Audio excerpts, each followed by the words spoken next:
नमस्कार, आप सभी का स्वागत है। मैं इस वक्त दिल्ली के राजेंद्र नगर विधानसभा लोहा मंडी में मौजूद हूँ और साथ ही हमारे इस वक्त मौजूद हैं काली प्रसाद जी, जो कि मजदूर यूनियन वेलफेयर के प्रधान हैं। आइए इनसे बात करते हैं। स्वागत है सर आपका Kali Prasad ji. Thank you sir, thank you. अच्छा, जैसे आप सर प्रधान हैं मजदूर यूनियन के, तो किस किस तरह की समस्या आती है? जैसे मजदूरों को लेकर आपने कोई ऐसी आवाज़ उठाई और क्या मेन एजेंडे हैं आपके? देखो जी, मज़दूरों के साथ समस्याएं बहुत है। पहली बात तो यह है कि यहाँ पे लोहे का व्यापार है बिल्कुल। और एशिया की सबसे बड़ी लोहा मंडी मानी गई है। एशिया की सबसे बड़ी लोहा मंडी होते हुए भी किसी भी दिहाड़ीदार मजदूर को या किसी दुकानदार के कर्मचारी को जी।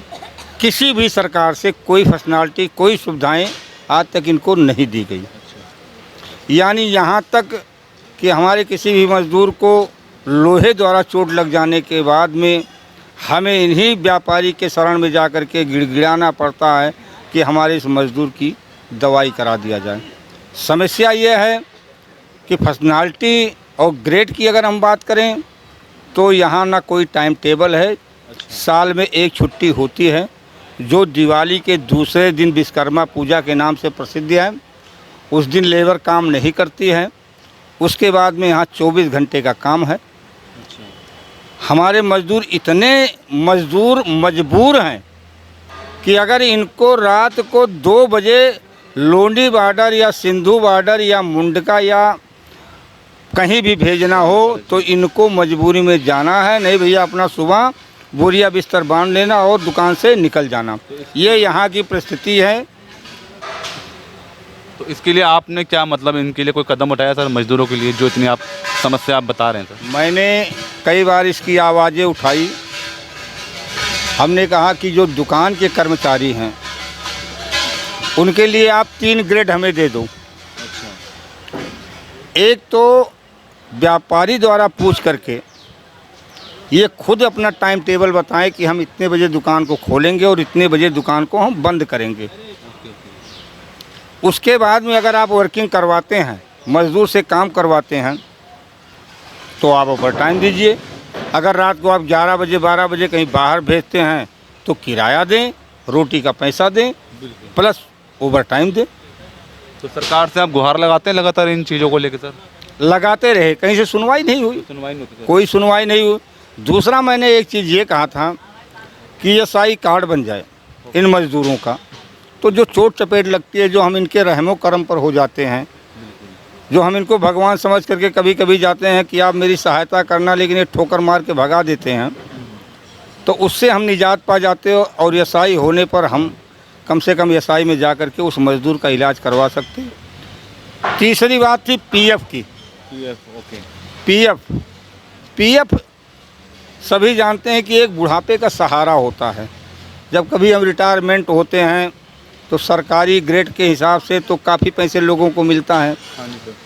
ये तो लोअर क्लास के मज़दूर हैं, लेकिन अगर ये रिटायर होने के बाद में इनको लाख 2 लाख 1.5 लाख रुपया इकट्ठा मिल जाता है तो इनका एक सत्वाना हो जाता है कि मेरे बुढ़ापे की एक लाठी तैयार है, बन जाता है। बिल्कुल। ये ज़्यादातर बच्चों पर निर्भर नहीं रहेंगे। ये सोचेंगे कि चलो ठीक है, अगर हम इसके ब्याज निकाल लेंगे, कुछ हमें विधवा या बुढ़ापे का पेंशन मिलेगा, कुछ उसमें से 1000-2000 आ जाएंगे, कुछ इसमें से आ जाएंगे।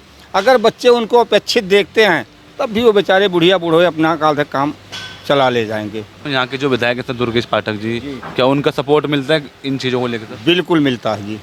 क्या बिल्कुल मिलता है जी। देखो मेरी बात सुनिए, मज़दूरों का जो भी काम है, जैसे कि आधार कार्ड हो गया, कहीं मिस है, नाम का फेरबदल है, चले जाते हैं, उनका काम हो जाता है। कभी हम इनको मज़दूरों के बीच में बुलाया, वो आ जाते हैं। 1974 में लोहा मंडी यहाँ आई थी। तब के सीवर पड़े हुए थे यहाँ पे, लेकिन दुर्गेश पाठक जी ने यहाँ के सीवरों का एक बजट लाया और नए सिरे से यहाँ की सीवर पड़ रही है। तो जो एक ओवरफ्लो की समस्या थी वो एक प्रकार से ख़त्म हो जाएगा। तो काम कर रहे हैं दुर्गेश पाठक जी। हम निंदा नहीं करेंगे, मेरी बात सुनिए आप। और निंदा हम क्यों करने जाएं? अगर निंदनीय काम करेंगे तो हम निंदा भी करेंगे, इसमें कोई संशय वाली बात नहीं है। तो अभी तक उन्होंने निंदा वाले काम नहीं किया, हम निंदा नहीं करेंगे उनकी। सर इससे पहले राघव चड्ढा जी यहाँ के विधायक रहे, जल बोर्ड आपके अधीन है सर, उसके बावजूद भी यहाँ कई जगह पे पानी की समस्या बनी हुई है, जैसे नारायणा है, 10 घरा क्षेत्र है नारायणा बिहार में, तो काफ़ी समस्या देखने को मिल रही है पानी की। देखो जी, राघव चड्ढा एक शेर नेता था, मैं बुराई नहीं करूँगा, लेकिन उसका दुर्भाग्य समझो या राजेंद्र नगर विधानसभा का दुर्भाग्य समझो कि उनको विधायक बनते ही लॉकडाउन लग गया। अच्छा, लॉकडाउन का एक वजह मान रहे हैं? लॉकडाउन लग गया जी, साल 1.5 साल 2 साल तक लॉकडाउन में कोई वर्किंग नहीं हुआ, कोई बजट पास नहीं हुआ। उसके बाद में अरविंद केजरीवाल जी ने उनको पंजाब सौंप दिया और पंजाब में उन्होंने विजय प्राप्त किया और वहाँ का उन्होंने राज्यसभा सदस्य बनाया, तो उनको काम करने का मौका ही नहीं मिला। तो निंदा काम करने का या निंदनीय बात करने का तो कोई मतलब ही नहीं है कि राघव चड्ढा का कोई निंदनीय बात की जाए। सर यहाँ के पार्षद कौन है मौजूद है यहाँ के? निगम पार्षद उमंग बजाज जी हैं। वो बजाज जी सर, बीजेपी से वो ताल्लुक जी है। जी जी जी। कैसा उनका काम शुरुआत हो गया? अभी तक 7-8 महीने हो गए जीते हुए। देखो जी, अभी तक कुछ काम दिखाई नहीं दिया है, लेकिन जितने में है लड़का, मैं देखो लड़का कहूँगा, यंग बच्चा है, अभी 27, 28, 29 साल का या 30 साल का लगा। देखो, मैंने एक चीज़ निवेदन किया था पाठक जी से भी और उमंग बजाज जी से कि जो गरीब बैठे हुए हैं, अब आपने देखा ये आप एक बार फोटो लेना यहाँ पे। कभी कभी एमसीडी आकर के व्यापारी कहने पर इसको तोड़ देती है। अच्छा, ये आप बाहर में जा कर के देखो, ये हमारे का है, मजदूरों का आशियाना है। Okay sir. और हिंदुस्तान के लाल किला से कम नहीं है। अच्छा, ये यहीं पर बनाते हैं, खाते हैं और यहीं पे सो जाते हैं। बरसात होने लगी तो चूहे की तरह समट करके बिस्तर को ऐसे लेकर के बैठ जाते हैं, सारा दिन टप टप पानी चुलता है। तो मैंने उनसे ये कहा था कि जो 2 फुट 4 फुट 6 फुट में मजदूर बैठे हैं, जो शासन प्रशासन और निगम पार्षद और नेताओं को एक चीज़ दिखाई देता है कि ये गरीब की झोपड़ी है, सरकार को, प्रशासन को, विधायक को, एमसी और निगम पार्षद को ये नहीं दिखाया देता है कि लोहे से रोड भरा पड़ा हुआ है। अच्छा, तो इन पे दया दृष्टि रखें। और मेरे हिसाब से 5, 7, 8 महीने के अंदर अभी तक कोई ऐसी कार्रवाई नहीं हुई कि हम उमंग बजाज की भी निंदा करें। तो सर और छोटी सी कोई अपील देना चाहेंगे अपनी मजदूर यूनियन की तरफ से आप? मैं तो यही कहूँगा कि सरकार से ही निवेदन करूँगा कि अगर उनके दिल में कहीं थोड़ी बहुत जगह है तो वो लोहा मंडी के मज़दूरों पर भी ध्यान दे दें। हमने 3 डिमांडें रखी हैं, ठीक है, इसको कर देते हैं। एक लेबर जो होती है, दिहाड़ी लेबर जिसको कहा जाता है, उन पर भी विशेष ध्यान दिया जाए। ठीक है, मेरी बात सुनो। यही सरकार से उम्मीद है कि ये किसी भी सरकार से, किसी भी नेता से ये कोई महल नहीं मांगते कि आप मुझे महल दे दो, मैं आपके महल में रहना चाहता हूँ। ये प्यार मांगते हैं और प्यार देते हैं और प्यार लेते हैं। हमारे पास पैसे नहीं हैं, हम तो वोट भी देते हैं, सपोर्ट भी करते हैं, झंडा भी उठाते हैं, जिंदाबाद मुर्दाबाद का नारा भी लगाते हैं, लेकिन हमारे पास पैसे नहीं हैं, हमारे पास कार नहीं है।